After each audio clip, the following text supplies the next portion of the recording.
Welcome to our last part of the differentiation explanation video. So আমি এই ভিডিওতে differentiation বোঝানো কনক্লুড করব, এরপরে কিছু এক্সাম্পলস সলিউশনসের জন্য কিছু ভিডিওস রাখবো। সো লাস্টে যেই কথাটা আমরা বলতেছিলাম যে একটা ম্যাক্সিমাম পয়েন্ট আর মিনিমাম পয়েন্টের কথা।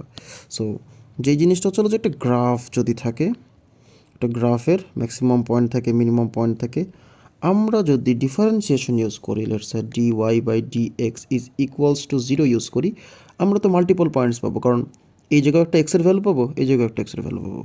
সো ওই দুইটা এক্সের ভ্যালুর জন্য দেখা যাচ্ছে যে দুইটা পয়েন্ট দুই রকম। এই পয়েন্টটা মিনিমাম পয়েন্ট, এই পয়েন্টটা ম্যাক্সিমাম পয়েন্ট। এখন আমার কাছে তো আসলে ওইভাবে গ্রাফটা দেওয়া থাকবে না, আমার কাছে হয়তো কোনো ফর্মুলাস, কোনো ইকুয়েশনস দেওয়া থাকবে। সো হাউ টু আইডেন্টিফাই যে কোনটা ম্যাক্সিমাম কোনটা মিনিমাম, কারণ গ্রাফ দেখে আমরা বলতে পারতেছি this is the maximum, this is the minimum, but তোমাদের কাছে যদি গ্রাফ না দেওয়া থাকে, how to identify that is the maximum, that is the minimum. So এই জন্য আমাকে যে ডিফারেন্সিয়েটেড ভ্যালু আছে সেই ডিফারেন্সিয়েটেড ভ্যালুকে আবার ডিফারেন্সিয়েট করতে হবে।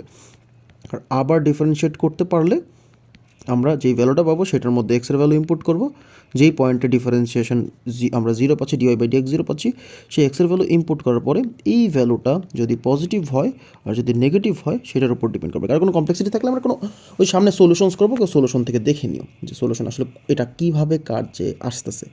সো যে জিনিসটা নিয়ে আর একটা আলোচনা করতে চাচ্ছিলাম সেটা হলো যে ডিফারেন্সিয়েশন কি খালি এই গ্রেডিয়েন্ট বের করতেই সাহায্যে আসে না। Differentiation only not limited with gradient, এটাতে আরও কাজ আছে। যেমনটা হলো কোনো কিছু রেটের কথা বলতে পারি ডিফারেন্সিয়েশন কোনো কিছু চেঞ্জের, কোনো একটা জিনিসের স্মল ইনক্রিমেন্ট, কোনো জিনিসের স্মল চেঞ্জ, কোনো একটা জিনিসের অ্যাপ্রক্সিমেট চেঞ্জের কথা বলতে পারে।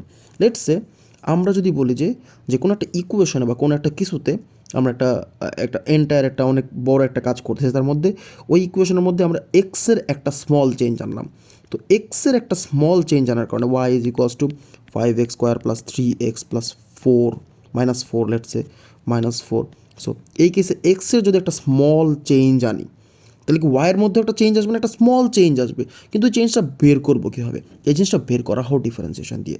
সেটাকে বলা হয় del of y divided by del of x should be approximate, not equal, approximately equal to d y by d x. তার মানে ওই যে একটা ছোট্ট চেঞ্জ ইন ওয়াই, যে ছোট্ট চেঞ্জ, সাপোজ আমরা পি পরিমাণের চেঞ্জ করতেছি, পি পরিমাণের চেঞ্জ যদি ওয়াইতে করি, তাহলে আমরা d y by d x দিয়ে আমরা চেক করতে পারবো আমাদের এক্সে কত পরিমাণের চেঞ্জ আসতেছে আমরা ক্রস মাল্টিপ্লিকেশন করে। তার মানে আমরা এখানে ডেল অফ এক্স দেখতে পারবো, অথবা চেঞ্জ ইন এক্স দেখতে পারবো। চেঞ্জ ইন এক্স আমরা যদি পি পরিমাণ চেঞ্জ করি, তাহলে ডিওয়াই বাই ডিএক্স দেখার পর্যন্ত আমরা দেখতে পারবো সাবজেক্ট করে যে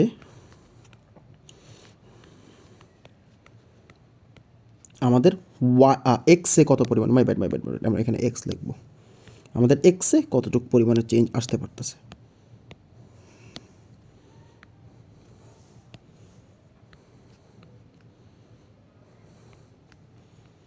আচ্ছা, সো এইটা আমরা ফার্দার দেখবো কোনো কিছু রেট বের করার জন্য, কোনো একটা ইকুয়েশন আছে ওখান থেকে ভলিউমের পরে ফার্দার কাজ করার জন্য আসে। সো ডিফারেন্সিয়েশনের মাল্টিপল কাজ আছে। মেইন কথা stationary point, minimum point, maximum point, nature of the point. এই যে বলি না যে ম্যাক্সিমাম পয়েন্ট, মিনিমাম পয়েন্ট, কোনটা ম্যাক্সিমাম কোনটা মিনিমাম, ডাবল ডিফারেন্সিয়েট করে আমরা চেক করি, সেটা আসলে নেচার অফ দ্য পয়েন্ট বলা হয়, যে পয়েন্টটা কীরকম দেখতে সেটাকে বলা হয়।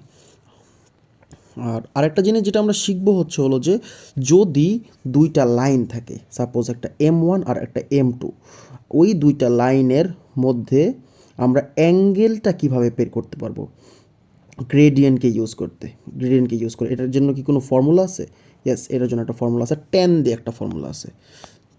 সো আমরা যদি দেখি যে দুইটা লাইনের মধ্যে যদি এরকম একটা অ্যাঙ্গেল বের করতে চাই, সেই অ্যাঙ্গেল বের করার ফর্মুলাটা হলো যে লেটসে আমাদের এইখানে একটা লাইন আছে, সেটা হলো L1, আর এইখানে একটা লাইন আছে, সেটা হলো L2, L1 আর L2। তা L1 এর gradient সাপোজিংলি M1 R L2 gradient সাপোজিংলি M2।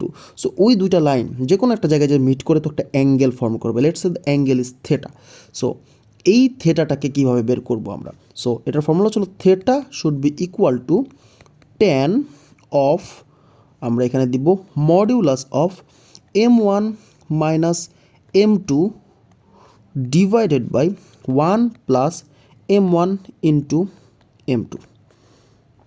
This is the formula, যে এই থেটার অ্যাঙ্গেলটা কীভাবে বের করবো। এই ফর্মুলা তোমাদের মাঝে মাঝে লাগবে। আমরা এটার জন্য ম্যাথসও দেখবো যে কোন জায়গায় লাগতেছে, কীভাবে চাচ্ছে কোয়েশ্চেন্স। ডিফারেন্সিয়েশন চ্যাপ্টারের না, যদিও আমরা কোঅর্ডিনেট জিওমেট্রি সিস্টেমের মধ্যেই থাকি ডিফারেন্সিয়েশন করার সময় অ্যাঙ্গেলস বোঝার জন্য। সো এইটার জন্য এই ফর্মুলাটা আমাদের হুটহাট লেগে পড়ে। আচ্ছা ঠিক আছে, সো এই ভিডিওটা এই পর্যন্তই, আমরা এরপরে সলিউশনসে চলে যাব।